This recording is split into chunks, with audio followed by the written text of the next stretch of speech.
अगर जो दोस्तों आप क्लास 10th में हो और बोर्ड का एग्जाम इस साल देने वाले हो तो आपको पता होगा, आपको बेसिक मैथ में आपको टोटल आपको 20 गो एमसीक्यू पूछा जाता है। तो मैं आपको टोटल चैप्टर में से आपको सेलेक्टेड आपका प्रीवियस ईयर का, ठीक है, मैं आपको 100 गो एमसीक्यू कराने वाला हूं। तो ये आपका एमसीक्यू नंबर आपका 2 है, 2025 में पूछा गया आपका ट्रायंगल से आपका। तो देखो क्या दिया आपका, साइन थीटा की वैल्यू दे रखा है 1/9, टेन थीटा की वैल्यू आपका पूछा जा रहा है कितना होगा हमारा, ये टेन थीटा की वैल्यू आपको पता करना है कितना होगा आपका। ठीक, ओके। अब यहां पर ऐसे वाले सवालों करने के लिए आपको ये आपको पता होना चाहिए पंडित बद्री प्रसाद हर हर बोले वाला कॉन्सेप्ट और राइट एंगल ट्रायंगल के बारे में आपको पता होना चाहिए पाइथागोरस थ्योरम के लिए। ठीक है, तो यहां पर देखो tan साइन, ये इसका मतलब क्या होता है हमारा, देखो पहले साइन यहां पर होता है हमारा, यहां पर आता है कॉस होता है हमारा, यहां पर क्या होता है आपका tan होता है हमारा।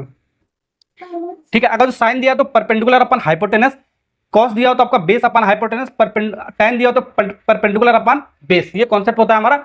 तीन और होता है भी मैं आपको बताऊंगा।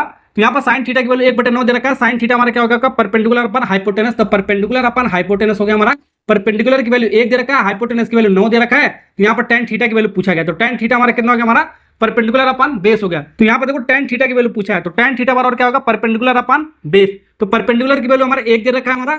अब बेस हमारा नहीं पता है तो बेस हम कहां से निकालेंगे, इस बेस है हमारा ये राइट एंगल ट्रायंगल से हम पाइथागोरस थ्योरम से निकालेंगे। ठीक है, तो यहाँ पर 90 डिग्री है हमारा, 90 डिग्री के सामने आपका हाइपोटेनस आपका फिक्स होता है, सबसे लंबी साइड होता है हमारा ये। ठीक है, बच्चा आपका या तो ये बेस होगा या तो ये बेस होगा अकॉर्डिंग टू एंगल हमारा। एंगल थीटा यहाँ पर अगर यहाँ पर है तो थीटा को यहाँ पर हम ले रहे हैं यहाँ पर। ठीक है, तो जहां पर ले रहे हैं उसके सामने हमारा क्या होगा आपका परपेंडिकुलर होगा हमारा, अगर जो थीटा यहाँ पर लेते हैं तो ये परपेंडिकुलर हो जाता है। ठीक है, तो बच्चा आपका तीसरा ये आपका बेस हो गया, बी फॉर बेस हो गया हमारा। ठीक, ओके।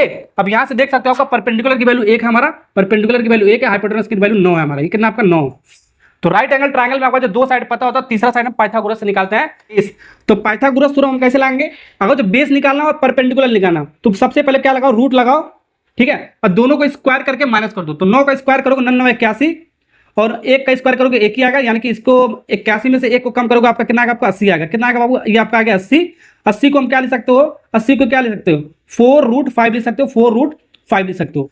ठीक है, तो इसको एक लाइन में आपको निकालना है, एमसीक्यू है ना आपका। अगर जो आपको छोटी साइड निकालना है आपका राइट एंगल ट्रायंगल में, तो दोनों साइड के स्क्वायर करो, रूट लगाओ, माइनस कर दो, हमारा आंसर आएगा। अगर जो लंबी साइड निकालना हो, लंबी साइड निकालने का मतलब दोनों को जोड़कर स्क्वायर लगा के रूट लगाना, आपको ध्यान रखना आपको। ठीक है, तो यहाँ पर आपको बेस आपका मिल गया, तो एक अपन क्या होगा बेस कितना आपका 4√5, तो 4√5 हमारा आ गया आंसर, ए वाला पार्ट इज करेक्ट आंसर।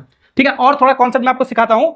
ठीक है, यहाँ से हमारा tan पूछा, कुछ भी पूछ सकता है। तो साइन का उल्टा हमारा क्या होता है कोसेक होता है, तो इसके लिए भी आपको रिजल्ट आपको याद रखो कोसेक। तो कोसेक अगर पूछेगा तो हाइपोटेनस अपन परपेंडिकुलर हो जाएगा, आपका उल्टा हो जाएगा, तो उल्टा रेशो लिखेंगे, ध्यान रखना। कॉस का उल्टा सेक होता है तो सेक को उल्टा लिखेंगे, हाइपोटेनस अपन बेस लिखेंगे। ठीक है, तो tan का उल्टा कॉट होता है तो कॉट का हम क्या लिखेंगे, बेस अपन परपेंडिकुलर लिखेंगे, उल्टा रेशो लिखेंगे, कुछ भी पूछ सकता है इसके अकॉर्डिंग, तीनों साइड का जो पता होगा। ठीक है, तो वीडियो अच्छा लगा लाइक और सब्सक्राइब करना, क्योंकि इसी तरह मैं आपके लिए कॉन्सेप्ट लाता रहता हूं। Okay, bye.